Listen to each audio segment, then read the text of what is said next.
결혼 7년 차, 나는 홀로 시어머니의 고액보험료를 납부하고 온 가족이 사는 전셋집 보증금을 대고 남편이 사업을 말아먹어 생긴 빚을 메우고 있다.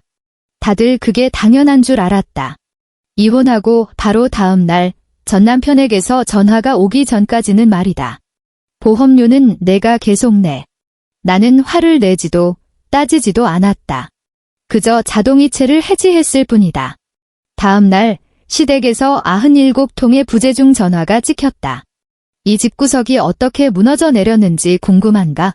구독 버튼을 누르고 나와 함께 지켜보시라. 휴대전화 화면이 밝아졌을 때 나는 고객의 보험금 청구 서류를 검토하는 중이었다. 화면 중앙에 은행의 알림이 떴다. 이번 달 기본급과 성과급 합계 금액이 입금되었습니다. 미처 상세 내역을 확인하려고 손가락을 대기도 전에 두 번째 알림이 연달아 울렸다. 자동이체 출금이 완료되었습니다. 방금 들어온 돈 전액이 다른 계좌로 빠져나갔다. 예금주 이름은 시어머니 김순자.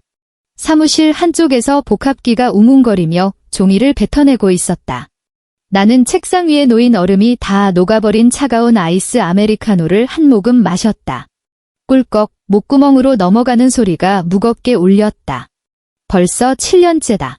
매달 이맘때면 이 두 개의 알림이 늘 앞서거니 뒤서거니 하며 정확한 시간에 도착했다. 7년 전 남편 박재준과 신혼여행을 다녀온 바로 다음 주 주말. 시어머니는 나를 당신의 아파트로 불렀다. 그날 거실 텔레비전에서는 저녁 1일 드라마가 켜져 있었다. 시어머니는 소파 한가운데에 앉아 있었고 그 앞 유리 탁자에는 빈 찻잔 2개가 놓여 있었다. 카드 여기다 둬라. 어머니는 눈길 한 번 주지 않은 채 손가락으로 무릎을 톡톡 두드렸다. 나는 방금 발급받은 급여 카드를 손에 꽉 쥔 채 탁자 맞은편에 서 있었다. 박재준은 내 뒤로 2걸음 떨어진 곳에 서서 베란다의 화분만 쳐다보고 있었다. 어머님, 제가 보험사 영업을 하다 보니 평소에 고객 관리나 선결제해야 할 경비가 꽤 들어가서요.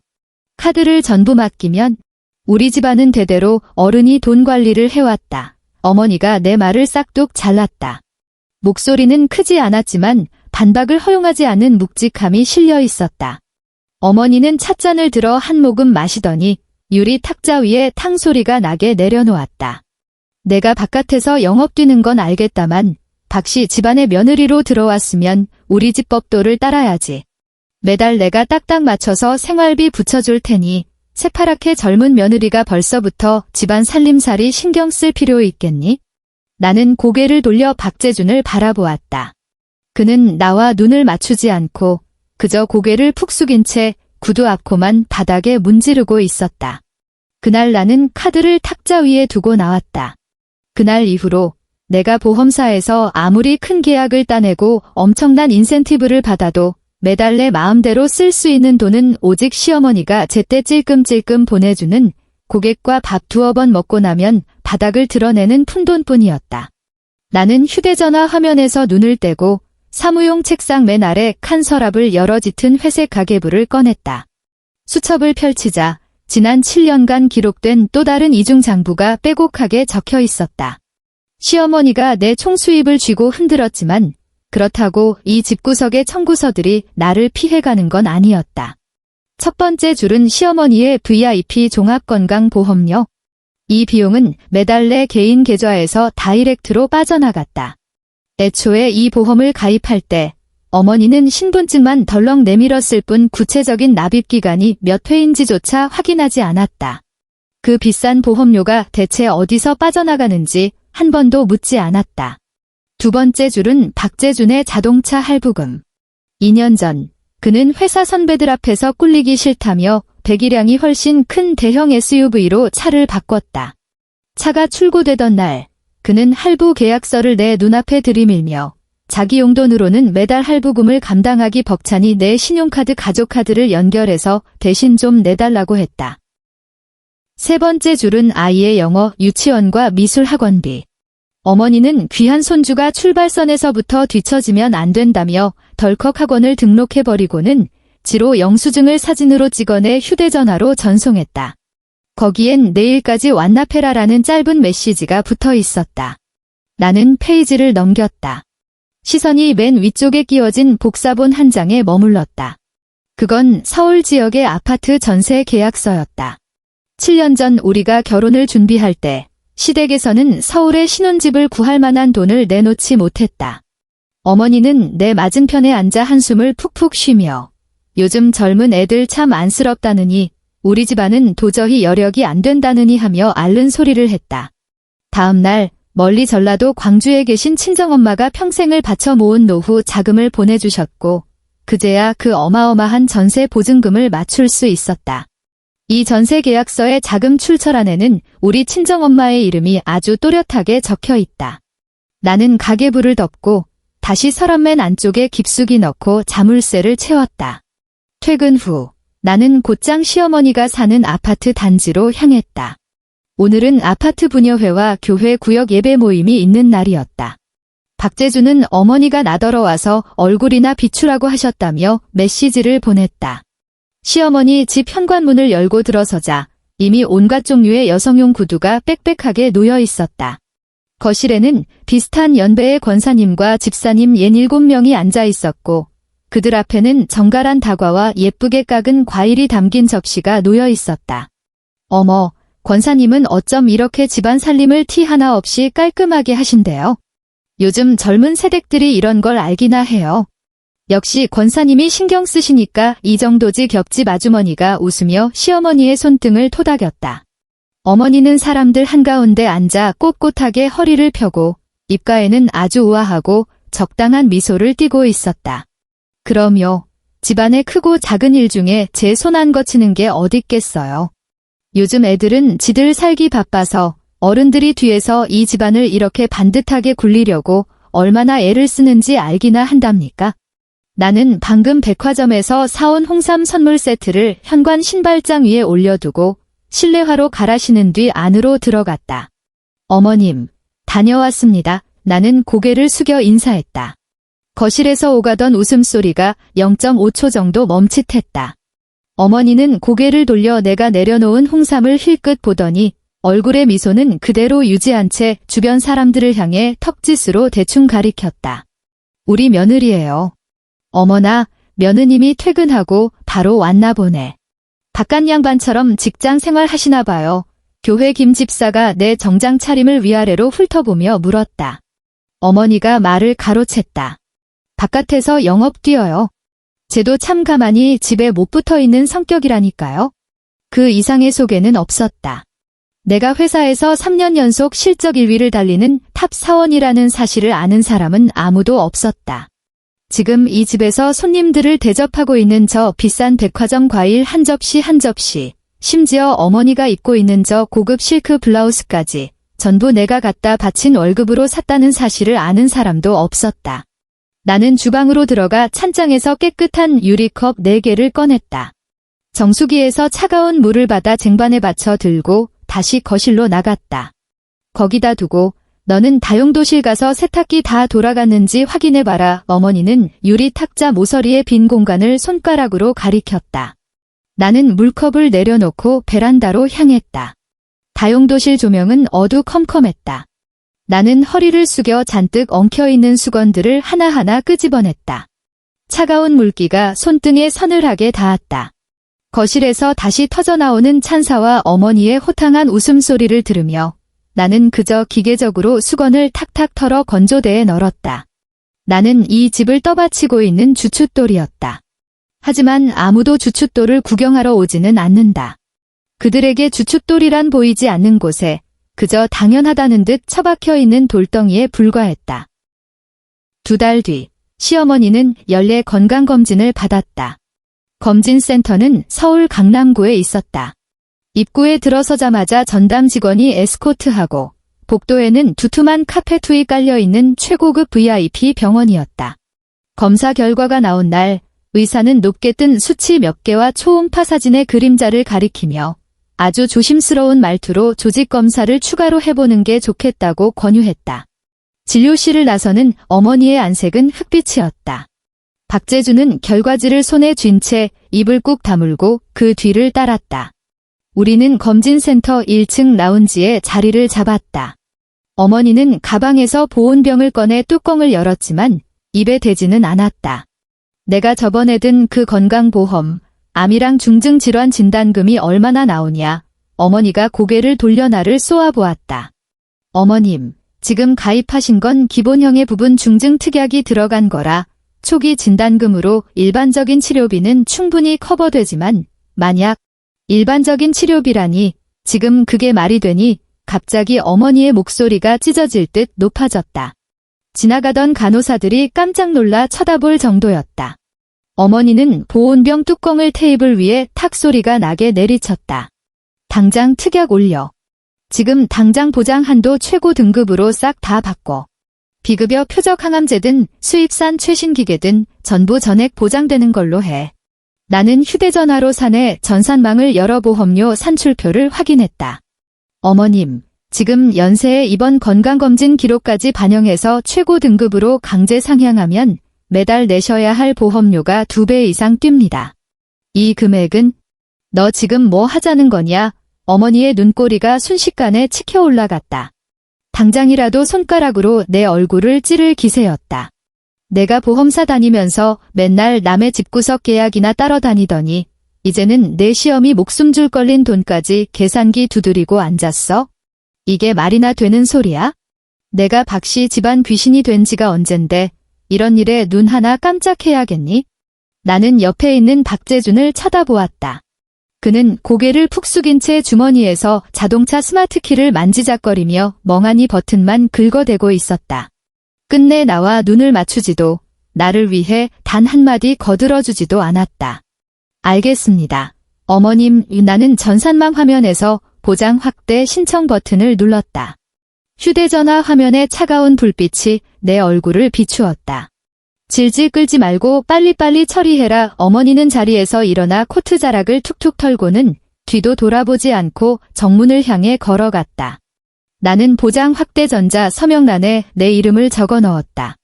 2배로 껑충 뛴 보험료 액수가 화면에서 깜빡이더니 이내 내 개인 계좌 자동이체 명단에 등록되었다. 이 작은 소동은 그렇게 지나가는 듯 했다. 초겨울에 첫눈이 내리던 날 전까지는 그날 밤 늦게 박재준은 온몸에 술 냄새를 풀풀 풍기며 집에 들어왔다. 잠옷으로 갈아입지도 않고 거실 소파에 그대로 쓰러져 뻗어버렸다. 내가 숙취 해소제를 타려고 주방에 나왔을 때 거실 카페트에 떨어져 있는 그의 휴대전화 화면이 켜져 있는 것을 보았다. 거기엔 사채업자의 독촉 문자 메시지가 떠 있었다. 다음 날 아침 일찍 시어머니에게서 당장 본가로 넘어오라는 불호령 같은 전화가 걸려왔다. 내가 도착했을 때 박재준은 거실 바닥에 무릎을 꿇고 앉아 두 손을 어찌할 바를 모른 채 싹싹 비비고 있었다. 소파에 앉은 어머니의 얼굴은 금방이라도 벼락이 칠 듯 시커멓게 죽어 있었다. 문 닫고 거기 앉아라. 어머니가 옆에 있는 1인용 소파를 턱으로 가리켰다. 나는 말없이 자리에 앉았다. 어머니는 숨을 깊게 들이마시더니 다다다 말을 쏟아냈다. 재준이가 우리 몰래 지 친구 프랜차이즈 식당에 투자한다고 돈을 갖다 바쳤다가 쫄딱 망했단다. 지금 가게는 폐업 절차 밟고 있고 바깥에 빚까지 잔뜩 졌다는구나. 관자놀이가 욱신거렸다. 투자요. 그 사람이 투자할 원금이 어디 있었는데요? 회사 동료들한테 끌어모으고 타고 다니는 차로 제2금융권 대출까지 받았단다. 어머니가 내 말을 잘랐다. 그 목소리에는 아들을 질책하는 기색은 눈꼽만큼도 없었고 오히려 협상의 여지를 주지 않는 강압적인 태도만 가득했다. 이미 엎질러진 물이다. 젊은 애들이 사업하다 보면 수업료 좀 낼 수도 있는 거지. 지금 그 사채업자 놈들이 매일같이 회사로 전화를 해댄다는데 직장까지 잘리게 생겼지 않니? 나는 바닥에 무릎을 꿇은 박재준을 내려다보았다. 결혼 7년 동안 나는 오븐 하나 새로 바꿀 때도 시어머니의 결제를 받아야 했다. 그런데 이 인간은 밖에서 모두를 속이고 사채까지 끌어다 투자를 하고 쫄딱 망하고 나서는 제 엄마 거실로 기어들어와 싹싹 빌고 있는 것이다.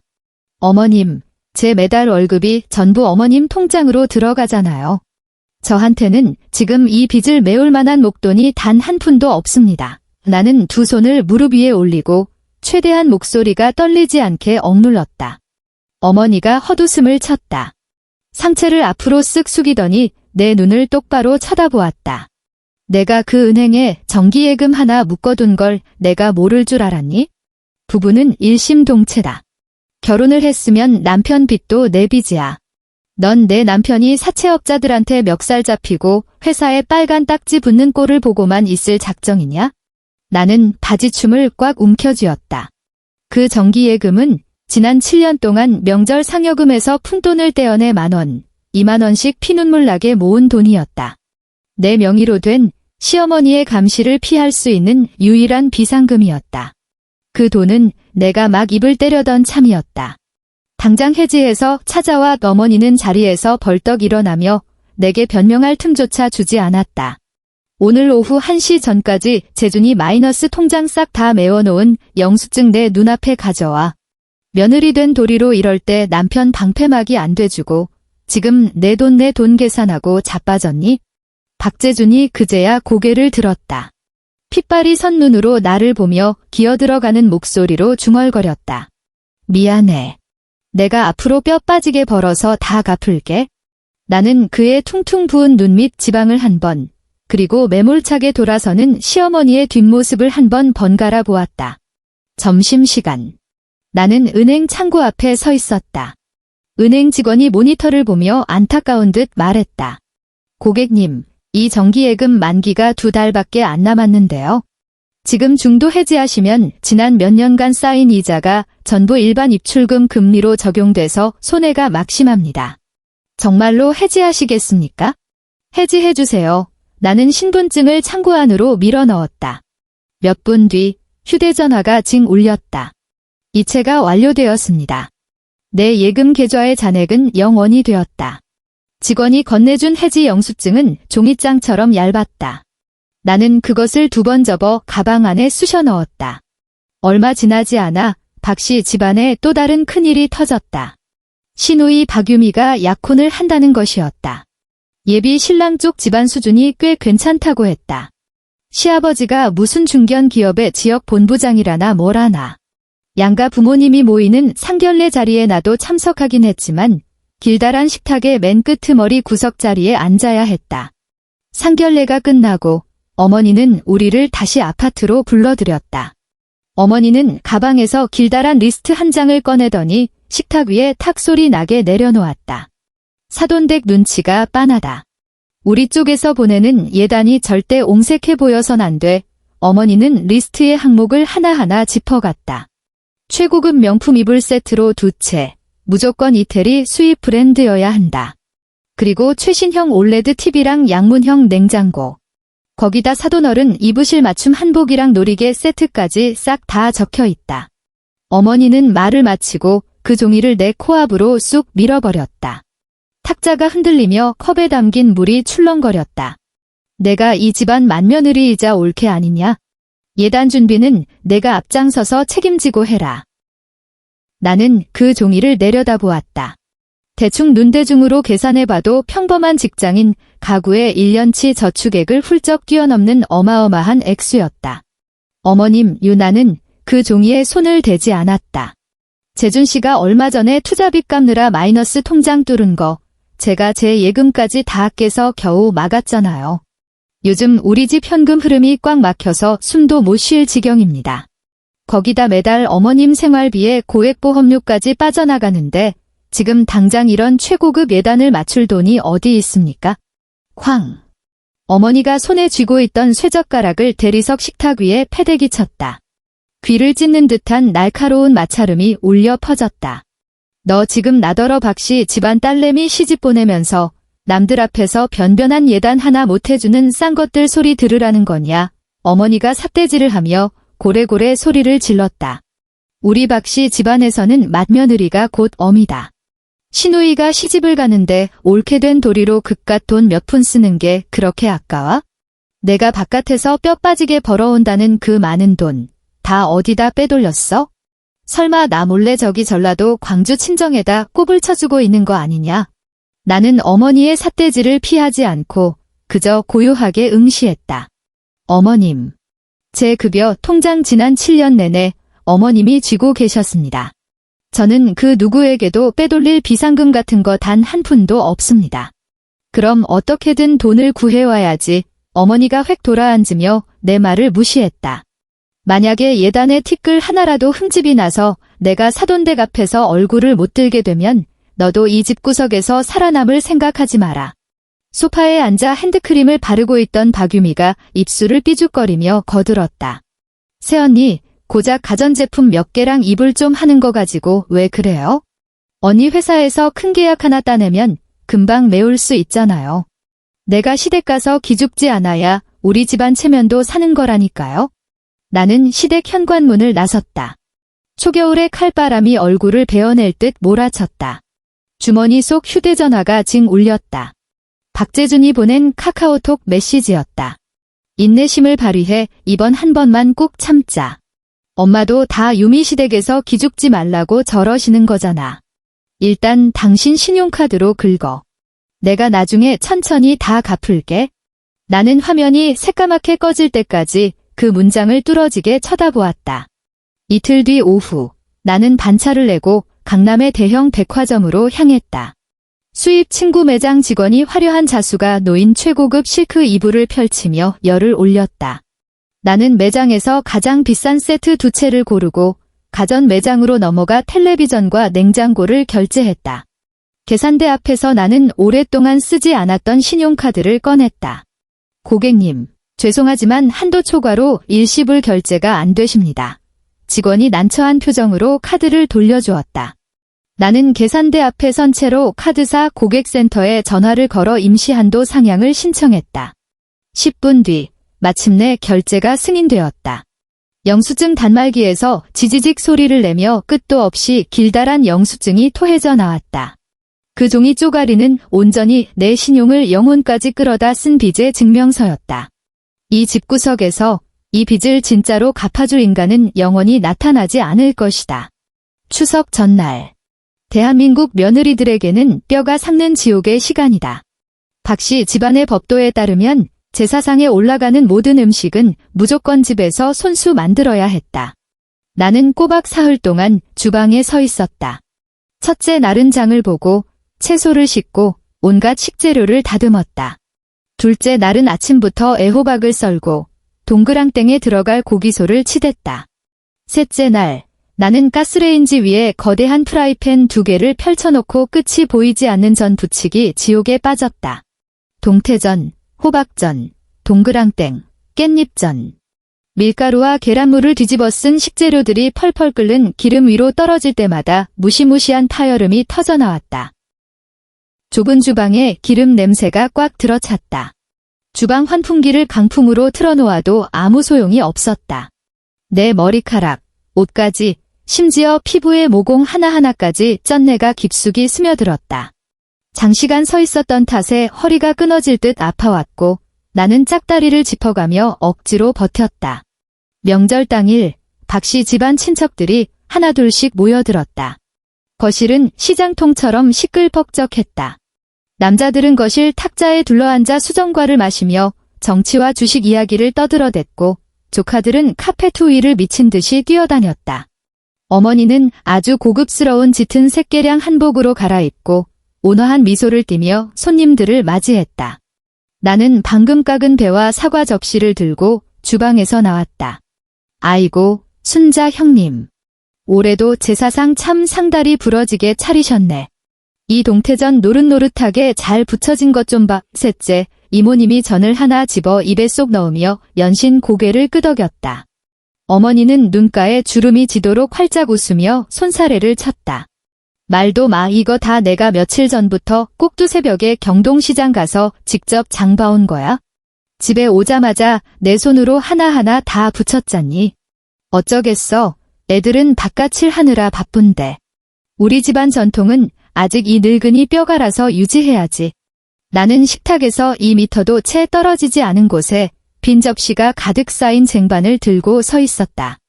거실에 있는 모든 사람이 어머니의 그 뻔뻔한 거짓말을 들었지만 단 한 명도 내 쪽을 쳐다보지 않았다.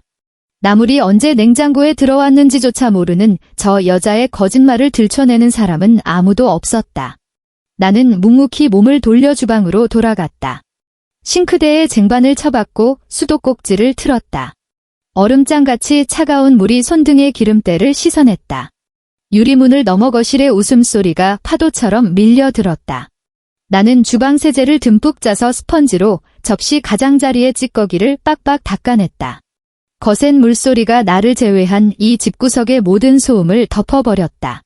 그달 중순쯤이었다. 주말을 맞아 박재준이 아이를 데리고 롯데월드에 갔고 나는 홀로 남아 집안 대청소를 하고 있었다. 밤이 되어 침대에 누워 무심코 휴대전화를 훑어보고 있었다. 동네 맘카페 베스트 게시판에 올라온 핫게시물 하나가 내 눈길을 사로잡았다.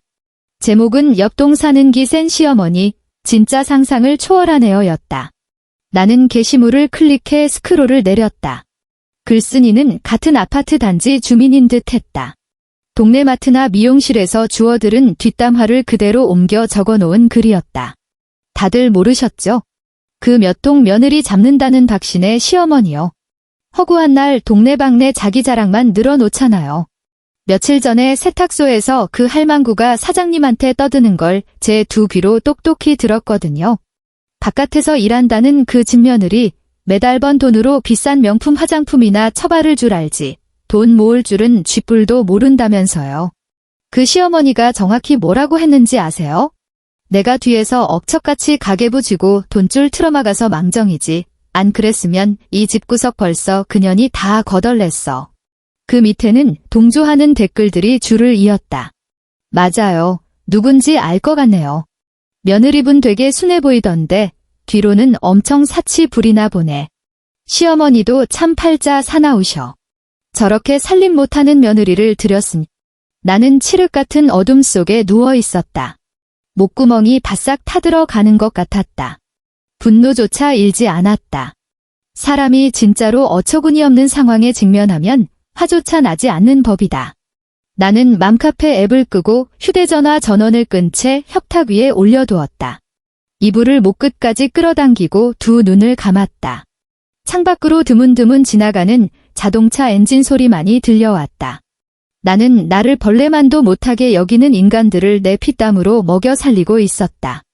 하지만 그들은 그것을 희생이라고 생각조차 하지 않았다. 그들은 내 피와 살을 당연한 제물로 여겼고 심지어 그 제단 위에서 나를 질근질근 짓밟고 있었다. 11월 초 아이가 어린이집에서 낮잠을 자다가 갑자기 고열이 떨어지지 않아 교사에 의해 다급히 근처 대학병원 응급실로 실려갔다. 전화를 받았을 때 나는 VIP 기업 고객과 단체상의 보험 명단을 대조하고 있었다. 나는 서류 가방을 낚아채듯 들고 회의실을 뛰쳐나왔다. 병원에 도착했을 때 아이는 이미 수액을 맞고 있었다. 이마는 불덩이처럼 뜨거웠고 입으로는 계속 헛소리를 하며 아프다고 웅얼거렸다. 의사는 급성 바이러스 감염에 초기 폐렴 증상까지 겹쳤다며 당장 입원 수속을 밟아야 한다고 했다. 병실은 다인실 소아 병동이었다. 밤이 되자 여기저기서 아이들의 울음소리와 심박 모니터에 삑삑거리는 기계음이 뒤섞였다. 나는 3일 연속으로 회사에 나가지 못하고 팀장에게 연차를 냈다. 낮에는 수액이 떨어지는 속도를 노심초사 지켜봐야 했고 밤에는 아이가 뒤척일 때마다 반사적으로 몸을 일으켜 이마를 짚어봐야 했다. 이번 3일차 오후 고객사에서 업무용 메신저로 다급한 연락이 왔다. 오늘 당장 제출해야 하는 보험금 청구 서류의 서명이 하나 누락되어 본사 심사팀에서 반려되었다는 것이다. 지금 당장 보안 서류를 전산망에 입력하지 않으면 그 거액의 보험금 지급이 다음 달로 넘어가게 될 판이었다. 나는 한 손에는 태블릿 PC를 들고 다른 한 손은 아이의 이불자락을 꼭 쥐고 있었다. 병실 안은 신호가 약해서 서류를 처리하려면 복도 끝 비상계단으로 나가야만 했다. 나는 박재준에게 전화를 걸었다. 신호음이 한참 울린 뒤에야 연결되었다. 수화기 너머로 타닥타닥 키보드 두드리는 소리가 들렸다. 여보, 오늘 오후에 반차 내고 병원에 좀 와줄 수 있어. 나는 비상계단 창밖으로 흐려지는 하늘을 바라보았다.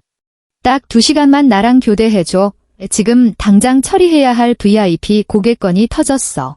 애는 방금 잠들었는데 내가 도저히 자리를 비울 수가 없어서 그래.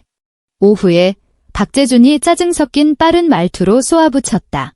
곧 부서 실적 회의 시작인데 지금 어떻게 빠져? 애들 흔하게 걸리는 감기 가지고 유난 떨지 말고 당신이 거기서 좀 보면 안 돼? 굳이 사람을 오라가라 들볶아야겠어? 열이 39도까지 올랐어. 의사 선생님이 밤에 또 열이 오를 수도 있다고 했단 말이야. 나는 행여나 감정이 실릴까 봐 목소리를 한껏 낮추고 숨을 골랐다. 진짜 딱 2시간만 와달라는 거잖아. 못 간다고. 그가 신경질적으로 내 말을 잘랐다. 당신 이미 병원에 있잖아. 엄마가 돼서 애 아픈 거 간호하는 게 당연한 거지? 회의 들어가야 돼. 끊어. 전화가 매정하게 끊어졌다. 나는 까맣게 꺼진 화면을 내려다보다가 비상계단 철문에 머리를 기대고 잠시 서 있었다. 그리고 시어머니의 번호를 눌렀다. 여보세요. 홈쇼핑 채널 쇼호스트의 앙칼진 목소리를 배경으로 어머니의 목소리가 들렸다. 어머님, 나는 최대한 평온한 톤을 유지했다. 애가 폐렴 기운이 안 떨어져서 이틀 정도 더 입원해야 할 것 같아요. 제가 지금 회사에 급하게 처리해야 할 서류가 있어서 지점에 잠깐 다녀와야 하는데 애 아빠는 도저히 못 빠져나온다고 하네요. 어머님이 오후에 병원에 오셔서 딱 2-3시간만 애 좀 봐주실 수 있을까요? 아이고, 참나. 웬 호들갑이냐. 어머니가 대뜸 혀를 쯧쯧 찼다. 무슨 열감기 하나 가지고 그렇게 오래 입원을 해? 요즘 애들은 참 더럽게 유난이라니까. 어머니는 잠시 말을 멈추더니 이내 단호한 목소리로 쏘아붙였다. 나 내일 교회 김집사랑 점심 약속 있고 다음 주 구역 예배 때 이불 외투도 맞추러 가야 해서 시간 못 뺀다. 다 정해진 약속인데 내가 어떻게 파투를 내니? 내가 알아서 잘 조율해서 넘겨라. 내가 명색이 어른인데 늙은이가 병실 구석에서 병수발 들게 생겼니? 내가 뭐라 대답하기도 전에 어머니 역시 전화를 끊어버렸다. 비상계단은 끔찍하게 고요했다. 오직 내 숨소리만이 공허하게 울렸다. 아무도 나와 교대해주러 오지 않을 것이다. 이들 중 그 누구도 지금 이 상황을 함께 짊어져야 할 가족의 위기라고 생각하지 않았다. 나는 울지 않았다. 깊게 숨을 한 번 들이마시고 태블릿 PC를 켰다. 차가운 시멘트 계단에 쪼그려 앉아 끊어질 듯 말 듯 한 휴대전화 테더링 신호에 의지한 채 고객의 복잡한 의학 용어들을 보험금 청구 전산망에 한 글자씩 밀어넣었다. 화면을 두드리는 건조한 소리만이 그날 오후 나의 유일한 위안이었다. 입원 5일째 되던 날 마침내 아이의 열이 떨어졌고 담당 의사는 퇴원을 허락했다. 오전에 퇴원 수속을 마치고 나는 녹초가 된 몸으로 한 손에는 빨랫감이 잔뜩 든 종이 가방을 안고 다른 손으로는 아이의 손을 잡은 채 우리 아파트로 돌아왔다. 엘리베이터에서 내려 현관문 앞에 섰다. 여느 때처럼 익숙하게 6자리 도어록 비밀번호를 눌렀다. 도어록에서 날카로운 오류음이 울렸다. 나는 멈칫하며 고개를 돌려 호수를 확인했다. 우리 집이 맞았다. 아이 손을 잡고 있느라 번호를 잘못 눌렀나 싶어 손을 바꿔 천천히 다시 입력했다. 또다시 비밀번호 오류음이 났다. 안에서 갑자기 문이 열렸다. 편안한 몸빼 바지 차림의 시어머니가 손에 걸레를 든 채 문간에 서서 나를 빤히 쳐다보고 있었다. 어머님, 나는 황당한 얼굴로 물었다. 비밀번호가 왜 바뀌었죠? 어머니는 눈 하나 깜짝하지 않고 뒤돌아 거실로 들어가며 툭 내뱉었다. 어제 분리수거하러 내려가다 경비실 이씨 아저씨 마주친 김에 요새 번호키가 영 불안해서 싹 바꿨다. 내가 내 아들 집 들락거리는데 너한테 일일이 결제라도 받아야 되니? 나는 대꾸하지 않고 아이 손을 이끌고 현관으로 들어섰다. 아이가 칭얼거리며 주스를 찾길래 짐을 내려놓고 주방으로 가 냉장고 문을 열었다. 냉장고 문을 연 순간 나는 그 자리에 얼어붙고 말았다. 냉장고 안에 모든 물건이 제자리를 이탈해 있었다. 신선 칸에 용도별로 소분해둔 식재료는 엉망진창으로 뒤섞였고 냉동실에 꽉 차 있던 냉동식품들은 반토막이 나 있었다. 내 시선이 맨 아래 칸에 머물렀다. 그곳에는 거대한 밀폐 용기 2통이 있어야 했다. 지난 추석이 지나고 친정엄마가 전라도 광주에서 며칠을 고생해서 담가 보내주신 전라도식 묵은지였다. 엄마가 허리 두드려가며 담근 거라며 아껴서 오래오래 먹으라고 신신당부했던 그 김치. 지금 그 밀폐 용기 2통이 흔적도 없이 사라졌다. 그 자리에는 불투명한 플라스틱 김치통 3개가 대신 떡하니 자리 잡고 있었다. 광주에서 보내주신 김치 찾고 있는데요. 나는 식탁을 닦고 있는 어머니를 향해 고개를 돌렸다. 다 갖다 버렸다. 어머니는 콧방귀를 뀌며 휴지통에 쓰레기를 버렸다는 듯이 가볍게 말했다. 젓갈 냄새가 어찌나 역하게 진동을 하던지 촌스러운 쉰내가 나서 냉장고 안에 있는 다른 반찬들까지 냄새가 다 배었더라. 그래서 오늘 내가 내 손으로 직접 담근 겉절이 싹 가져다 채워놨다. 서울 사람 입맛에는 그게 딱이야. 나는 주방 쓰레기통 옆에 놓인 커다란 검은색 종량제 봉투를 쳐다보았다. 봉투 입구가 엉성하게 묶여 있었다. 다가가서 매듭을 살짝 벌려보았다.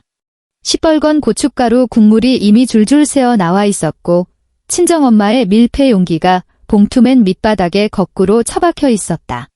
나는 허리를 꼿꼿이 세우고 그 쓰레기 봉투를 몇 초간 뚫어지게 응시했다. 다시 꺼내지는 않았다. 나는 안방으로 들어가 아이의 옷을 갈아입혔다. 서재 앞을 지나가는데 문이 살짝 열려 있는 것이 보였다. 나는 평소 서재 책상에서 잔물을 처리하곤 했다. 문을 밀고 들어가 곧장 책상 앞으로 다가갔다. 자물쇠가 채워진 맨 아래 칸 서랍, 그 열쇠 구멍 주변에 뾰족한 쇠붙이로 긁힌 자국이 선명했다. 자물쇠가 없는 위칸 서랍을 열어보았다. 날짜 순으로 칼같이 정리해둔 고객들의 보험계약서, 은행 거래 내역서 몇 장, 그리고 내가 이 집구석의 모든 지출을 기록해둔 그 짙은 회색 가계부까지. 전부 위치가 틀어져 있었다. 어떻게든 원래대로 돌려놓으려 애쓴 흔적은 보였지만 매일같이 숫자를 맞추는 회계 출신의 눈에는 그 미세한 각도의 어긋남이 칠흑 같은 밤의 서치라이트처럼 선명하게 보였다. 저 여자는 내 냉장고만 뒤집어 엎은 게 아니라 내 통장 밑바닥까지 탈탈 털어보려고 작정을 했던 것이다. 아이를 재우고 시어머니가 외출복으로 갈아입고 본가로 돌아가자 집안에는 마침내 지독한 정적이 찾아왔다. 나는 소파에 주저앉았다. 관자놀이가 망치로 두드리는 것처럼 욱신거렸다. 이 지긋지긋한 현실에서 주의를 돌릴 무언가가 필요했다. 자리에서 일어나 거실 구석의 수납장으로 다가갔다. 예전에 쓰던 공기계를 꺼냈다. 아이가 돌무렵병원에서 예방주사를 맞을 때 찍어둔 사진을 찾고 싶었다. 그 사진은 지금은 쓰지 않는 구형 스마트폰에 저장되어 있었다.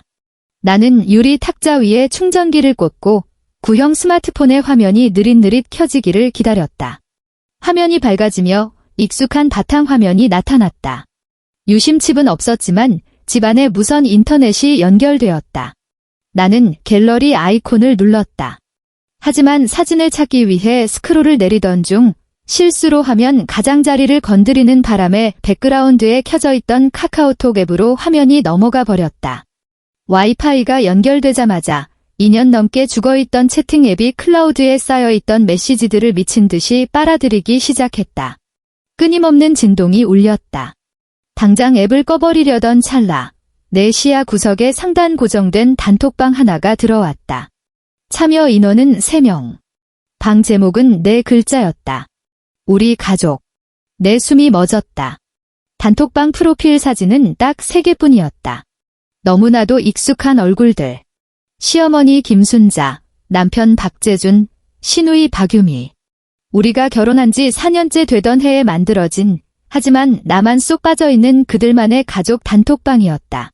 나는 카페트 위에 주저앉은 채 물기 없이 바싹 마른 손으로 그 단톡방을 클릭했다. 스크롤을 위로 끌어올렸다. 2년 전의 대화, 1년 반 전의 대화, 지난달의 대화들이 거대한 폭포수처럼 내 눈앞에 쏟아져 내렸다. 단 한 번도 삭제되지 않은 날 것 그대로의 기록들이었다. 2년 전 10월 14일 시어머니가 보낸 메시지. 재준아, 내 마누라 급여 통장 잔고 남는 거 없는지 내가 옆에서 눈 부릅뜨고 감시해라. 연말에 걔 성과급 떨어지면 어떻게든 구슬려서 아파트 관리비랑 전세 연장분 내게 만들어. 그년 손에 쌈짓돈 쥐어주면 안 돼. 지 주머니 든든해지면 언제 이 집구석 박차고 도망갈지 모르는 년이다. 남편의 답장. 걱정 마세요, 엄마. 돈줄은 전부 엄마가 쥐고 있잖아요. 그리고 장인 장모 다 전라도 광주 촌구석에 처박혀 있는데 서울에 피부치 하나 없는 여자가 여기 생활 다 버리고 어딜 도망가겠어요. 1년 전 4월 20일 시아버지 제사 직후 박유미가 보낸 음성 메시지. 엄마, 오늘 아빠 납골당 갈 때 산과일 너무 비싼 거 아니야? 시어머니의 답장. 내 새언니 카드로 긁었는데 비쌀 게 뭐 있니? 참, 유미야. 너 올해 지나면 임신 준비할 건데 새언니한테 말해서 내 태아 보험이랑 실비 싹 다 가입해 달라고 해라. 어차피 그년이 보험팔이 하는데 내부 직원 실적 채울 겸 돈은 지가 내라고 해. 박유미의 답장. 내가 그걸 어떻게 말해? 언니가 나더러 보험료 내라고 하면 어떡해? 시어머니의 답장. 내가 돈을 왜 내니? 그건 당연한 우리 집안 법도야. 걔는 우리 집에서 일하는 머슴이나 다름없어. 머슴이 몸으로 때우고 돈으로 때우는 거지? 그런 거 가지고 절대 눈치 보지 마라. 5개월 전 7월 8일 박재준 투자 실패 당일 밤. 남편이 보낸 메시지. 엄마, 사채업자 새끼들이 내일 회사 로비까지 찾아와서 깽판 친대요. 나 어떡해? 시어머니의 답장. 촌스럽게 당황하긴? 내가 그년 은행에 몰래 확인해보니까 만기 다 된 정기예금 하나 숨겨놨더라. 내일 내가 핑계대서 본가로 불러드릴 테니까 그 자리에서 당장 예금 깨서 내 마이너스 통장 메우라고 압박할 거다. 주변 체면 끔찍하게 생각하는 년이라 눈 하나 깜짝 안 하고 호통 좀 치면 벌벌 떨면서 돈 내놓을 거다. 남편의 답장. 만약에 진짜 죽어도 안 내놓겠다고 버티면요? 시어머니의 답장. 안 내놓고 배겨? 지가 이 동네에서 며느리 노릇 제대로 안 한다는 소문이라도 날까봐 전전긍긍하는 년인데 무조건 토해내게 되어 있어? 화면을 쓸어 올리는 내 손가락은 더 이상 떨리지 않았다. 거실에는 보일러가 빵빵하게 돌아가고 있었지만 나는 그 어떤 온기도 느낄 수 없었다. 물리적인 한기가 발바닥에서부터 시작되어 무릎을 타고 오르더니 척추를 따라 1인치씩 기어 올라와 마침내 내 등허리 전체를 시퍼렇게 얼어붙게 만들었다. 그들은 모든 것을 알고 있었다. 박재준의 침묵은 비겁함이 아니라 철저히 계산된 동조였다.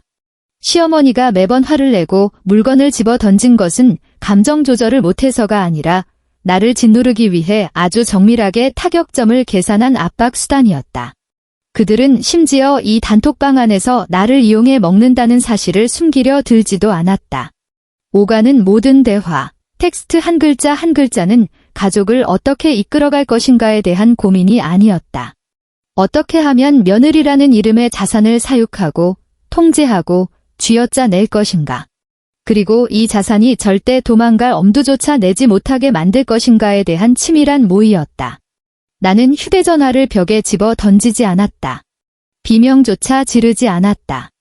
내 시선은 맨 마지막에 올라온 메시지의 전송 시간에 꽂혀 있었다. 바로 오늘 오전 10시 내가 병원 비상계단에서 쪼그려 앉아 다급하게 회사 업무를 처리하고 있던 바로 그 시간이었다. 시어머니가 보낸 메시지. 그녀는 병원에 해열제 하나 타러 간다더니 왜 이리 안 와? 아무튼 도어록 비밀번호는 내가 이미 바꿨다. 경비실 이씨가 손이 참 빠르네. 냉장고에 있던 그 쉰내 나는 촌구석 김치도 드디어 내다 버렸다. 냄새가 역겨워서 원. 나는 전원 버튼을 눌러 화면을 껐다. 새까맣게 죽어버린 액정 위로 아무런 표정도 남지 않은 내 얼굴이 비쳤다. 나는 거실 바닥에 고요히 앉아 있었다. 벽시계의 초침이 한 칸 한 칸 넘어가는 소리만 들렸다.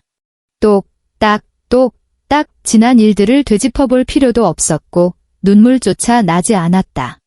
물은 바로 이 순간 마침내 임계점을 넘어 펄펄 끓어올랐다.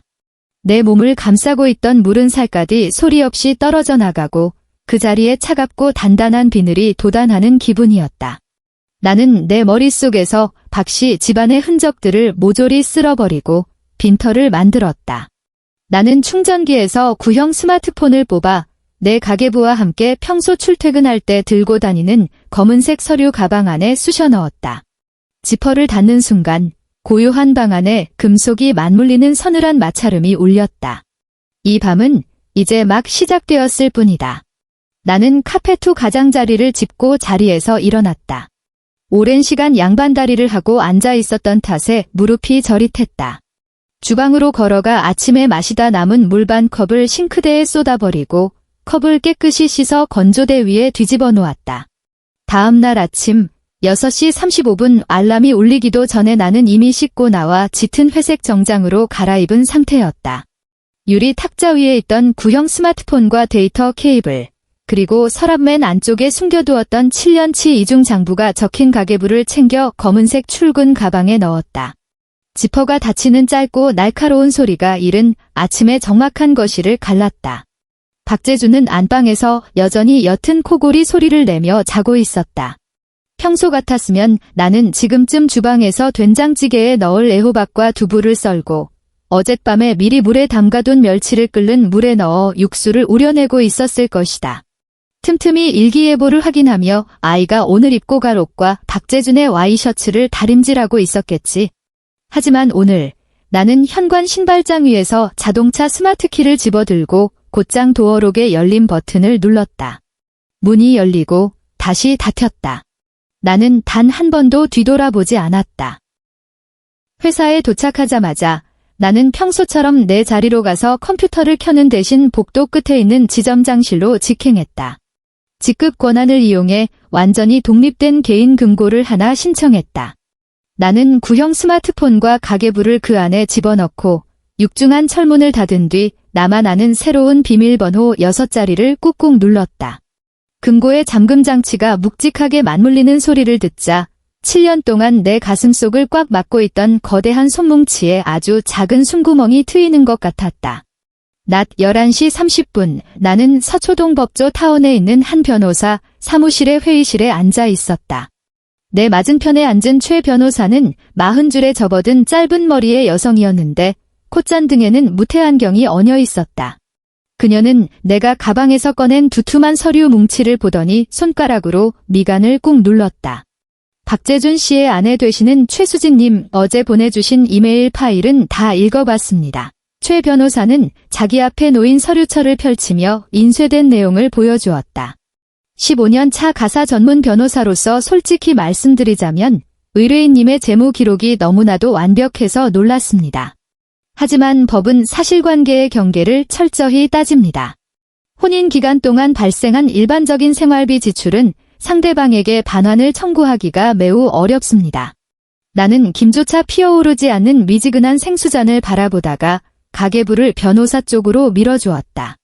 최 변호사님, 제가 여기 온 건 지난 7년 동안 그 인간들 입구멍으로 들어간 소고기며 해산물값을 토해내라고 온 게 아닙니다. 시댁 식구들 싹 다 끌고 간 해외여행 항공권 값을 받아내려는 것도 아니고요. 그런 건 소모품이죠. 이 집에 떠도는 공기처럼 한 번 마셔버리면 그만인 것들입니다. 나는 복사본이 첫 페이지를 펼쳐 은행의 붉은 직인이 찍힌 이체 내역을 손가락으로 짚었다. 저는 법적으로 완벽하게 제 소유인 아주 구체적인 숫자들만 되찾을 겁니다. 최 변호사의 시선이 내 손가락을 따라 내려갔다. 첫째, 이 전셋집 보증금입니다. 나는 10년이 지나 누렇게 바랜 임대차 계약서 원본과 한국은행의 이체 확인증을 꺼내놓았다. 계약서상 명의는 저희 친정어머니로 명시되어 있습니다. 자금 흐름을 보시면 광주에 계신 어머니의 농협 계좌에서 집주인의 계좌로 다이렉트로 꽂혔습니다. 이 돈에 대해서 박 씨 집안은 단돈 10,000원짜리 한 장 보탠 적이 없습니다. 민법에 따라 이 보증금은 저희 어머니의 특유재산이며 이혼 시 저에게 전액 반환하거나 당장 전세 계약을 파기하고 저희 어머니께 원금을 돌려드려야 합니다. 최 변호사는 안경을 치켜올리며 이체 날짜와 계약서의 서명을 꼼꼼히 대조했다. 흠잡을 데 없는 완벽한 증거군요. 이 돈은 상대방이 단 한 푼도 건드릴 수 없습니다. 나는 두 번째 페이지를 넘겼다. 둘째, 제 시어머니 김순자 명의의 VIP 종합건강보험료입니다. 7년 동안 이 돈은 제 개인 계좌에 자동이체로 묶여 있었습니다. 누적 납입액만 이미 1,500만 원을 훌쩍 넘겼죠. 최 변호사가 고개를 들어 나를 보았다. 이건 어른에 대한 증여나 부양비 명목으로 간주될 수 있어서 대여금으로 인정받아 반환을 청구하기에는 판례상 무리가 따릅니다. 과거에 낸 돈을 돌려달라는 게 아닙니다. 나는 변호사의 눈을 흔들림 없이 마주보았다. 법적 효력이 있는 통고서를 하나 작성해 주십시오. 저는 이혼 조정 신청서를 접수하는 그날 이 보험의 자동이체를 합법적으로 끊어버릴 겁니다. 그리고 시어머니가 며느리가 오랫동안 대납해왔으니 사실상의 연대 책임이 있다며 저를 상대로 보험 해지 무효 소송을 걸지 못하도록 차단해 주세요. 이건 명백히 시어머니 개인 명의의 보험이며 부부 공동채무에 해당하지 않으니까요. 최 변호사의 눈빛이 달라졌다. 그녀는 검은색 펜을 집어들고 노트에 빠르게 메모를 시작했다. 대납 중단. 이건 전적으로 합법입니다. 보험 계약자가 시어머니 본인이니 의뢰인님이 자동이체만 해지하시면 석 달 뒤에 이 보험은 자동으로 실효 처리됩니다. 기나긴 소송을 하는 것보다 훨씬 더 직접적이고 치명적인 타격이 되겠군요. 나는 세 번째 페이지를 넘겼다. 그리고 이 자동차 할부금. 박재준의 차는 본인 명의로 샀지만 할부금 결제는 제 신용카드 가족카드로 연결되어 있습니다. 7년 동안 매달 50만 원씩 빠져나갔죠. 이 가족카드는 오늘 당장 영구 정지시킬 겁니다.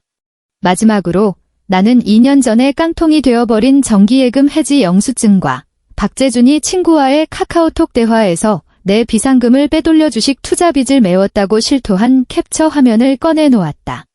이 돈은 재산 분할 과정에서 박재준이 가져갈 공동재산목에서 강제로 차감해 주십시오. 최 변호사는 마지막 종이를 손바닥으로 꾹 누르며 깍지 낀 손으로 나를 쳐다보았다.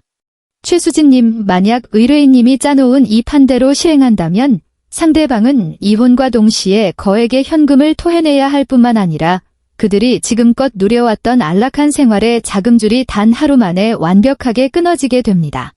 극단적이고 폭력적인 반발이 예상되는데요. 그 폭풍을 마주할 준비는 되셨습니까? 나는 탁자 위에 물잔을 들어 올렸다. 수면은 잔물결 하나 없이 고요했다. 폭풍은 그 인간들이 감당해야 할 몫이죠. 저는 그저 그 집구석을 바치고 있던 제 몸을 빼내는 것뿐입니다. 그 주 주말 나는 KTX 편도 승차권을 끊어 전라도 광주로 내려갔다. 아이도 데려가지 않았고 짐도 챙기지 않았다. 역을 빠져나오자 광주 하늘에는 보슬비가 흩날리고 있었다. 나는 택시를 타고 익숙한 구도심의 골목을 지나 붉은 벽돌로 지어진 단층집 앞에 내렸다. 대문을 열고 들어서자 엄마는 처마 밑에 쭈그려 앉아 고무장갑을 낀 채 채반에 널어둔 고추를 뒤적이고 계셨다. 문 열리는 소리에 고개를 돌린 엄마의 이마 위로 잔머리가 흩어져 있었다. 아니, 연락도 없이 웬일이대? 재준이랑 우리 강아지는 어쩌고 혼자 왔어? 엄마는 자리에서 일어나 앞치마에 쓱쓱 손을 닦으며 내 등 뒤를 두리번거렸다. 그냥 거기 서서 들으세요. 나는 방 안으로 들어가지 않고 처마 밑에 멈춰 섰다. 나는 가방에서 복사해둔 전세금 출처 증명서를 꺼내 고춧가루가 묻어있는 엄마의 손에 쥐어드렸다. 엄마, 나는 엄마의 눈가에 깊게 파인 주름을 바라보았다. 나 박재준이랑 이혼해. 종이를 쥐고 있던 엄마의 손이 허공에서 멈췄다. 엄마의 입술이 달싹였지만 아무런 소리도 새어나오지 않았다. 마당에 쳐둔 비닐 지붕 위로 빗방울이 후드득 후드득 떨어지는 소리만 들렸다. 미안해. 10년 전에 엄마가 평생 모은 노후 자금 다 털어주면서 내 딸 서울에서 기죽지 말고 번듯하게 살라고 했잖아. 내 목소리가 마침내 갈라지기 시작했지만 나는 억지로 단어 하나하나를 또박또박 씹어 뱉었다. 지난 7년 동안 나 혼자 뼈가 부서져라 그 인간들 온 식구를 떠받치고 살았어. 근데 그 인간들은 내 어깨를 밟고 서서 떵떵거리면서도 내 어깨가 더럽다고 침을 뱉더라고. 나는 엄마가 텔레비전 아침 드라마에 나오는 뻔한 노인네들처럼 가슴을 치며 통곡하거나 내가 시댁에 뭘 잘못해서 미움을 샀냐고 캐묻거나 그래도 애를 생각해서 한 번만 더 참고 살라고 다그칠 줄 알았다. 하지만 엄마는 아무 말도 하지 않았다. 엄마는 고개를 숙이고 오직 당신의 이름 석자만 적혀있는 그 복사본을 내려다보았다. 아주 오랫동안. 숨결마저 멎어버린 게 아닐까 싶을 만큼 기나긴 침묵이었다. 이윽고 엄마는 손에 끼고 있던 고무장갑을 천천히 벗어 던지더니 따뜻하고 거칠거칠한 두 손으로 내 손등을 꽉 감싸 쥐었다. 내 비바람 막아주라고 보낸 돈이다. 그 집구석이 비바람을 몰고 온다면 당장 걷어들여야지. 엄마가 고개를 들어 나를 바라보았다. 그 눈동자에는 눈물 대신 모진 세월을 견뎌낸 굳은 살 같은 단단함이 서려 있었다. 미안하다는 소리 하지 마라. 돌아왔으면 됐다. 내 새끼, 잘 돌아왔어. 나는 쿰쿰한 된장 냄새가 배어있는 엄마의 어깨에 이마를 기대고 두 눈을 감았다. 7년 만에 처음으로 느껴보는 완벽한 휴식이었다. 3주 뒤 30페이지에 달하는 이혼 조정 신청서와 재산 분할 청구서, 그리고 완벽하게 정리된 재무 증빙 자료들이 하얀색 서류 봉투 안에 가지런히 담겼다. 금요일 밤, 나는 아이를 광주 친정에 맡겨두고 심야버스를 타 서울로 올라왔다. 현관문을 열고 들어가자 텔레비전에서는 시끄러운 주말 예능 프로그램이 쩌렁쩌렁 울리고 있었다. 소파에 누워 맥주캔을 홀짝이던 박재준은 나를 보자마자 미간을 확 구겼다. 뭐 하다 이제 기어들어와? 우리 엄마가 오늘 갖다 놓은 겉절이 너 냉장고에 안 넣고 싱크대 위에 그냥 방치해둬서 온 집안의 냄새 다 퍼졌잖아. 넌 퇴근하면 집안일 먼저 싹 해놓고 내 볼일 보러 가면 안 되냐? 나는 코트를 벗지도 않은 채 탁자 앞으로 성큼성큼 걸어가 리모컨을 집어들고 전원 버튼을 눌러버렸다. 텔레비전 소리가 뚝 끊기자 거실에는 무덤 같은 정막이 내려앉았다. 너 지금 뭐 하자는 거야? 박재준이 짜증스럽게 맥주캔을 내려놓고 상체를 벌떡 일으켰다. 나는 하얀색 서류 봉투를 유리 탁자 위에 툭 던졌다. 이거나 읽어봐. 그는 겉면에 아무런 글씨도 적혀있지 않은 봉투를 미심쩍은 눈으로 쳐다보더니 획 낚아채어 안에 서류를 꺼냈다. 맨 윗장 첫 줄을 읽자마자 그의 얼굴색이 실시간으로 허옇게 질려갔다. 이혼 조정 신청서, 박재준의 동공이 지진이라도 난 듯 흔들렸다. 그는 나를 뚫어지게 쳐다보며 너무나도 어처구니 없다는 듯 목소리를 꽤 높였다. 너 미쳤어. 밤늦게 들어와서 집안일은 안 하고 지금 이딴 쓰레기 같은 장난이나 칠 때야? 세 번째 장으로 넘겨 나는 옆에 있는 1인용 소파를 끌어당겨 앉으며 두 손을 무릎 위에 단정하게 포겠다. 종이를 쥔 그의 손가락 끝이 하얗게 질리도록 힘이 들어갔다. 빽빽하게 인쇄된 글씨들을 훑어내려가는 그의 숨소리가 점점 거칠어졌다. 너 이거 진심이야? 내가 무슨 명분으로 이혼을 요구해? 내가 바람을 피웠어. 널 때리길 했어? 나 매달 꼬박꼬박 회사 잘 다니고 있잖아. 우리 엄마가 이 사실 알면 뭐라고 하실 것 같아? 절대 도장 안 찍어주실 거야. 시어머니가 동의하고 말고는 법정에서 따질 문제가 아니지. 나는 사색이 된 그를 지켜보았다. 마치 대사를 까먹고 무대 위에서 덜덜 떠는 삼류 배우를 구경하는 기분이었다. 다음 날 오전 10시 아니나 다를까 현관 초인종이 부서져라 울려댔고 쾅쾅거리며 문을 때려 부수는 소리가 이어졌다. 문을 열어주자마자 시어머니 김순자가 폭풍처럼 집 안으로 들이닥쳤다. 그녀는 신발도 벗지 않고 구두를 신은 채 거실 카페트 위로 성큼성큼 걸어 들어와 그 비싼 명품 가방을 유리 탁자 위에 쾅 소리 나게 내리쳤다. 최수진, 너 당장 튀어나와. 그녀의 악다구니에 복도 센서 등이 켜질 정도였다. 나는 서재에서 홍차를 한 잔 타 들고 나와 문틀에 비스듬히 기댄 채 그녀를 바라보았다. 고부간의 숨막히는 대치가 탁자를 사이에 두고 벌어졌다. 시어머니는 탁자 위에 이혼 서류를 삿대질하며 부들부들 떨었다. 이혼. 내까짓게 감히 이혼?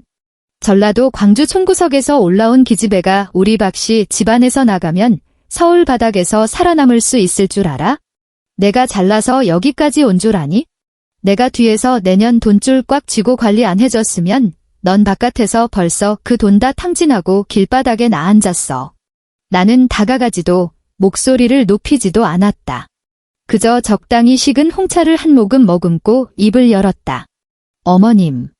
저를 향해 그 훌륭한 연설을 시작하시기 전에 첨부 자료 1번과 2번을 먼저 확인하시는 게 좋을 겁니다. 시어머니가 멈칫했다. 그녀는 내가 평소처럼 눈물을 뚝뚝 흘리며 무릎을 꿇고 용서를 빌거나 최소한 억울하다며 악을 쓸 줄 알았을 것이다. 하지만 이토록 소름 끼치게 차분한 내 태도에 그녀의 눈빛이 미세하게 흔들렸다. 그녀는 신경질적으로 서류를 낚아채어 빠르게 종이를 넘겼다. 첨부 1번, 전세금 출처 증명서입니다. 어제 제 변호사가 우체국을 통해 집주인에게 내용 증명을 발송했습니다.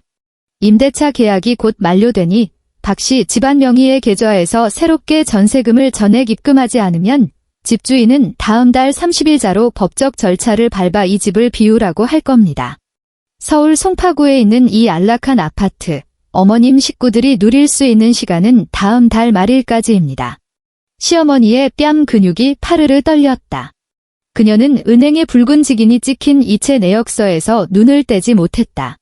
너 지금 이게 무슨 짓거리야? 우리 식구들을 당장 길바닥으로 내쫓겠다는 거냐?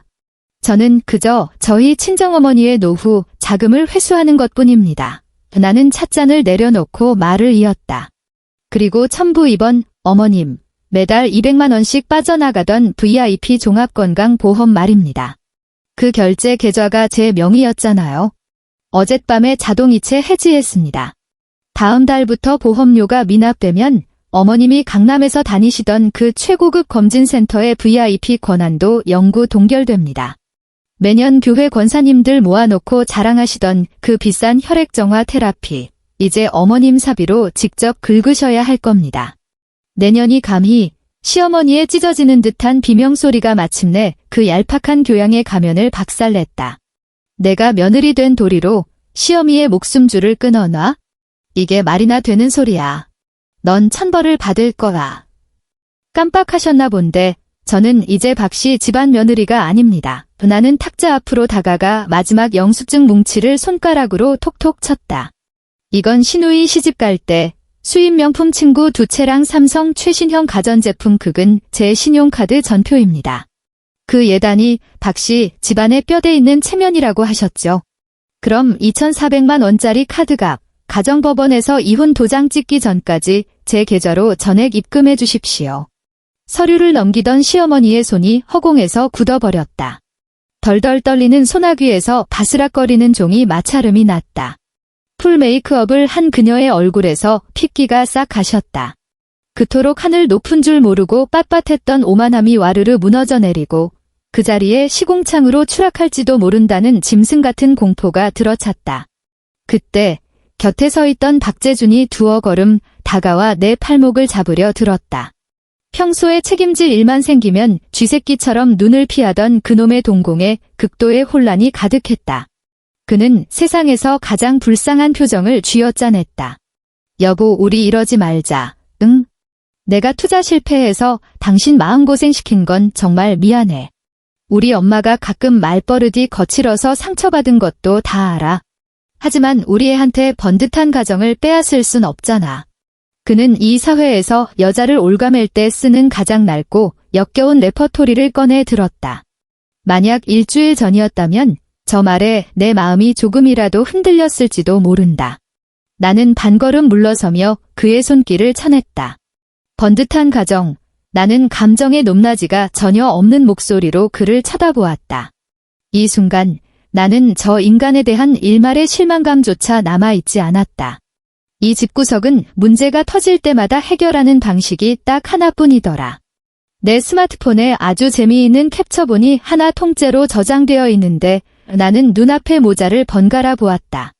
당신들 카카오톡에 단톡방 하나 있잖아. 방 이름이 우리 가족이던데?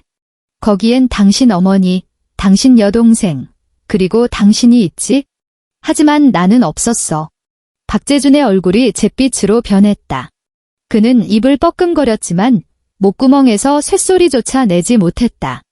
허공에 멈춰있던 시어머니의 손에서 서류 뭉치가 스르륵 미끄러져 카페트 위로 툭 떨어졌다.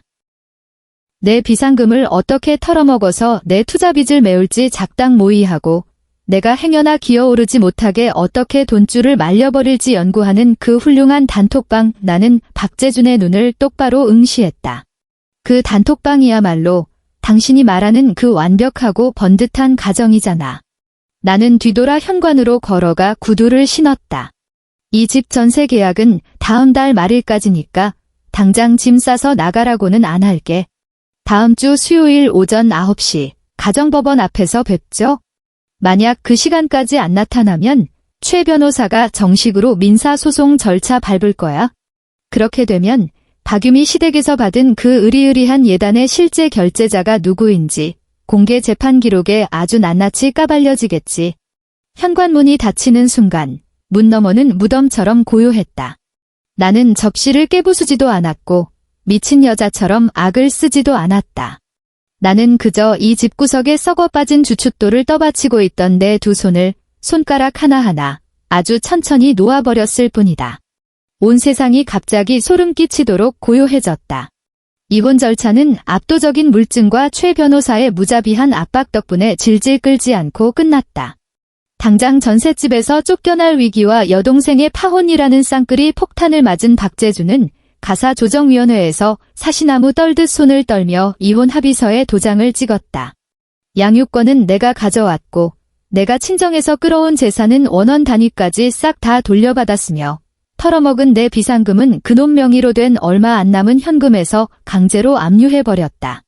모든 서류 작업이 끝난 그날 밤 나는 레지던스 오피스텔의 책상에 앉아 회사 하반기 실적 보고서를 정리하고 있었다. 책상 위에 올려둔 휴대전화가 징징 울렸다. 화면에 박재준의 이름이 떴다. 나는 통화 버튼을 누르고 스피커폰으로 전화냈다. 최수진의 수화기 너머로 들려오는 목소리는 법정에서 보였던 그 찌질함은 온데간데 없고 마치 관성처럼 예전의 그 뻔뻔한 명령조로 돌아와 있었다. 매달 나한테 카드값 내놓으라고 닥달하던 딱 그 말투였다. 그래, 우리 이혼한 건 이혼한 거고 짚고 넘어갈 건 확실히 하자. 우리 엄마 매달 200만 원짜리 VIP 보험료 이번 달 결제일 다가왔더라.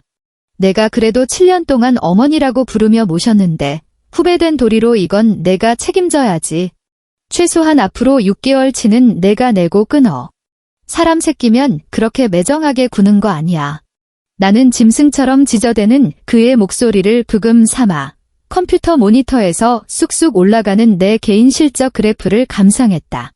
알았어. 나는 마이크를 향해 아주 차분하게 두 글자를 뱉었다. 그 인간이 입을 나불거리기 전에 나는 통화 종료 버튼을 눌러버렸다. 나는 휴대전화를 집어들어 은행 앱을 켰다. 보안 설정에 들어가 자동이체 관리 메뉴를 눌렀다. 자동이체 해지 버튼을 눌렀다. 화면이 넘어가며 확인 메시지가 떴다. 김순자 국민건강보험 특급 전용 계좌의 자동이체 연결을 정말로 해지하시겠습니까? 나는 망설임 없이 빨간색 확인 버튼을 눌렀다. 시스템이 요청이 처리되었다고 알렸다. 그 다음 신용카드 관리 메뉴로 들어가 박재준의 자동차 할부금이 빠져나가던 가족카드 번호를 선택하고 영구 정지 버튼을 꾹 눌렀다. 마지막으로 이메일 앱을 열어 전세금 반환 소송을 대리하는 사무장에게 메일을 보냈다. 송파구 아파트 전세 보증금 강제 회수 절차 예정대로 집행해 주십시오. 핑계를 대며 기한을 연장해달라는 요청은 절대 받아주지 마세요. 이 모든 작업을 끝낸 뒤 나는 휴대전화 전원을 아예 꺼버리고 서랍 안에 던져 넣었다. 욕실로 들어가 찬물로 세수를 하고 거울을 보았다. 눈가에는 피로가 묻어 있었지만 척추를 꼿꼿하게 세운 여자가 나를 마주보고 있었다. 지난 7년은 산소통 하나 없이 심해를 헤매는 끔찍한 잠수병 같았다. 하지만 지금 나는 수면 위로 솟구쳐 올랐고 내 발목을 옥죄고 있던 납덩어리를 완벽하게 끊어냈다. 다음 날 아침 휴대전화 전원을 켜자마자 미친 듯이 부재중 알림이 쏟아졌다. 97통의 부재중 전화. 발신자 기록을 보니 시어머니가 63통, 박재준이 21통, 시누이 박유미가 13통을 걸어왔다. 음성 사서함을 열자 수십 개의 메시지가 기차 꼬리처럼 이어져 있었다. 맨 처음 녹음된 건 새벽 2시, 시어머니의 악에 바친 비명이었다. 최수진, 이 독사 같은 년.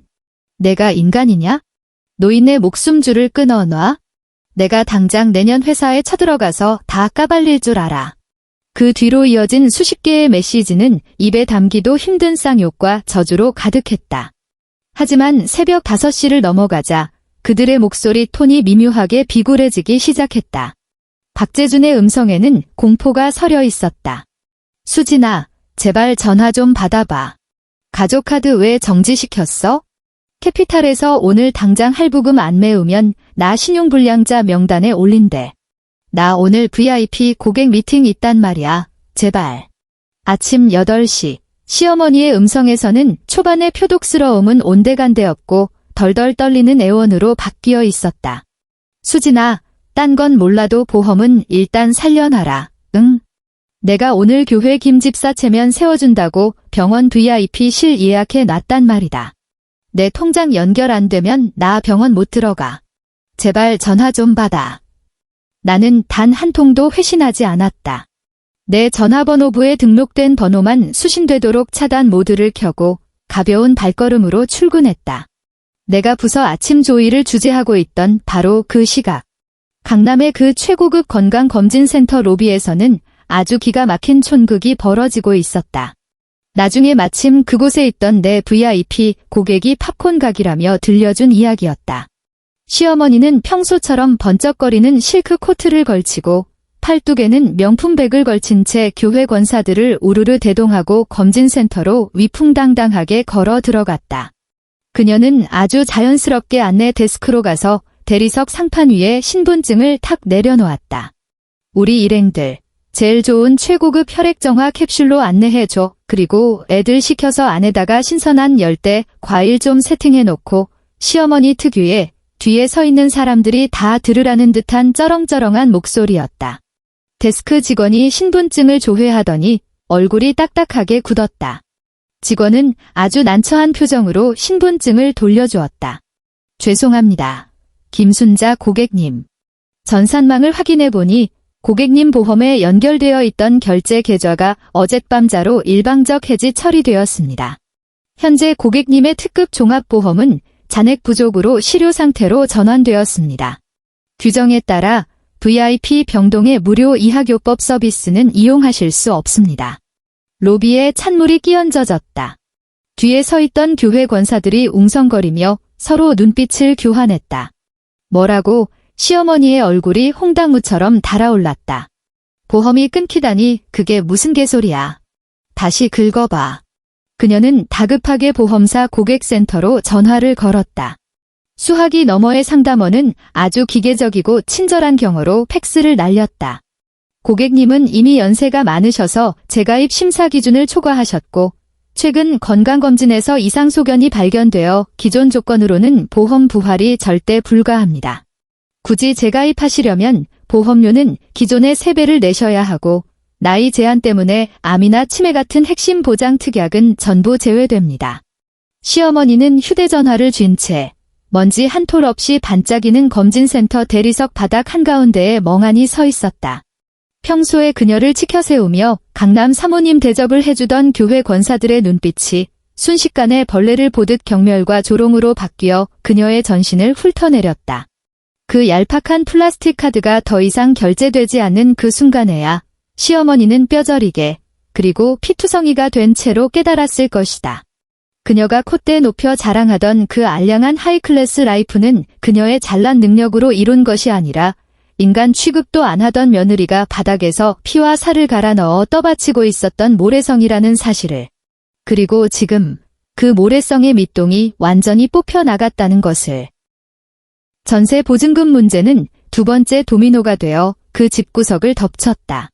집주인은 내용 증명에 명시된 대로 박재준에게 새로운 자금으로 전세 계약을 연장할 것인지 당장 확인하라고 최후 통첩을 날렸다. 10억 원이라는 어마어마한 현금을 단 2주 만에 마련해야 했다. 박씨 집안은 그야말로 초상집이 되었다. 박재준은 그제야 자신이 7년 동안 배 두드리며 누워 자던 그 넓은 아파트 거실 바닥이 장모님의 피 묻은 노후 자금으로 깔려 있었다는 사실을 깨달았다. 그는 미친 듯이 자기 명의의 은행 계좌를 다 뒤졌지만 주식 투자로 말아먹고 남은 독촉장들만 수두룩할 뿐 1,000만 원짜리 마이너스 통장 하나 뚫을 능력이 없었다. 결국 피 말리는 심야 가족회의 끝에 벼랑 끝에 몰린 시어머니가 덜덜 떨리는 손으로 부동산 등기부등본 하나를 꺼내놓았다. 그녀는 서울 변두리 상권 구석에 가족들 몰래 상가 건물 한 채를 숨겨두고 꼬박꼬박 월세를 챙기고 있었다. 이 은밀한 시어머니의 비자금이 폭로되자 철옹성 같았던 둘이 가족 단톡방은 그 자리에서 산산조각이 났다. 이 사실을 알게 된 시누이 박유미가 가장 먼저 거품을 물었다. 그녀는 본가로 쳐들어와 상가 등기부등본을 삿대질하며 패악을 부렸다. 엄마 이름으로 상가 건물 굴리면서 월세 따박따박 받고 있었어? 그럼 우리 오빠 결혼할 때 왜 10원 한 장 안 보태줬어? 내가 시집갈 때 예단 해간다고 설레발 칠 때 왜 새언니 신용카드 긁게 만들었냐고. 지 주머니에 돈 꽉꽉 채워놓고 우리한테는 단 한 푼도 쓰기 싫었던 거잖아. 박재준 역시 넋이 나갔다. 평생 자식들을 위해 희생하는 척, 불쌍한 척은 다 하던 늙은 어미를 바라보는 그의 눈빛에 처음으로 증오가 서렸다. 자기는 사채업자한테 쫓겨 목숨이 간당간당한데 제 어미라는 인간은 뒤에 숨어서 며느리의 뼈골만 빨아먹고 있었던 것이다. 시어머니는 전세금을 토해내고 길바닥에 나앉지 않기 위해 결국 눈물을 머금고 그 상가를 헐값에 금매로 던져야 했다. 하지만 그 돈을 아파트에 밑 빠진 독에 쏟아붓고 나자 박씨 집안의 생활 수준은 그야말로 시궁창으로 곤두박질 쳤다.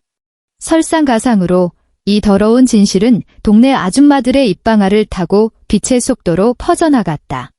우리 가족이라는 역겨운 연극에 막이 내리자 현실의 귀싸대기가 쉴 새 없이 날아들었다.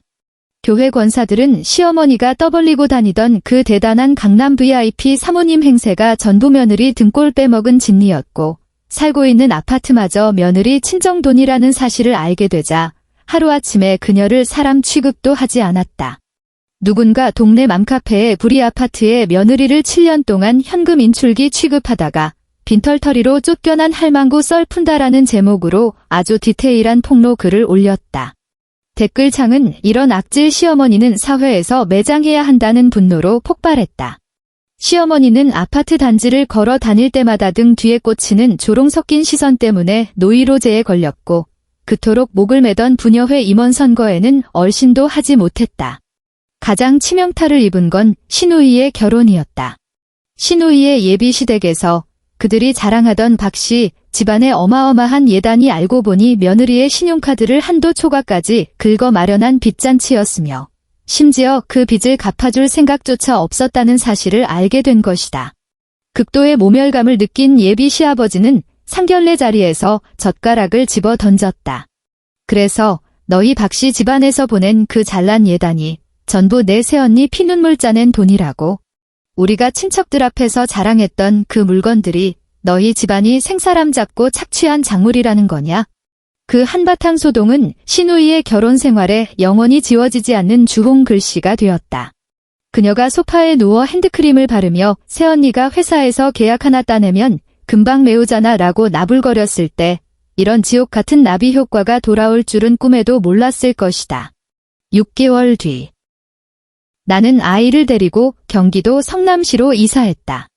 평수는 예전보다 작지만 채광이 눈부시게 좋은 아파트였고 근처에 부모님이 새로 구하신 전셋집과 걸어서 15분 거리였다. 아침 햇살이 커다란 거실 통창을 넘어와 원목 마루를 비췄다. 뽀송뽀송하고 따뜻한 냄새가 났다. 나는 새로 맞춘 정장을 입고 현관 전신 거울 앞에서 옷깃을 정리했다. 직장에 온전히 복귀하고 나니 나를 갉아먹던 음습한 스트레스와 족쇄가 사라져 내 실적은 단 석 달 만에 본부 최상위권으로 치솟았다. 지난주 본사에서 정식 발령장이 내려왔고 나는 성남 지점의 지점장으로 승진했다. 아이는 새 환경에 완벽하게 적응했다. 숨막히는 영어 학원에 갈 필요 없이 매일 오후 단지 내 놀이터에서 동네 아이들과 땀범벅이 되도록 뛰어놀았고 주말이면 외할머니 댁으로 달려가 갓 끓여낸 구수한 된장찌개에 밥을 비벼 먹었다. 내 휴대전화 연락처에는 박씨 집안 사람들의 번호가 단 하나도 남아있지 않았다. 차단이 아니라 영구 삭제였다. 진흙탕에서 빠져나오고 나면 그 진흙탕 속에 뒹구는 벌레들은 더 이상 내 세상의 존재가 아니니까. 서울에서 같이 일하던 동료의 말에 따르면 박씨 집안은 결국 그 넓은 송파구 아파트를 지켜내지 못했다고 한다. 그 집의 어마어마한 관리비를 감당할 능력이 없었던 시어머니는 결국 아파트를 팔아치우고 빚 잔치를 한 뒤 서울 외곽의 낡고 허름한 다세대 주택 월세방으로 쫓겨났다고 했다.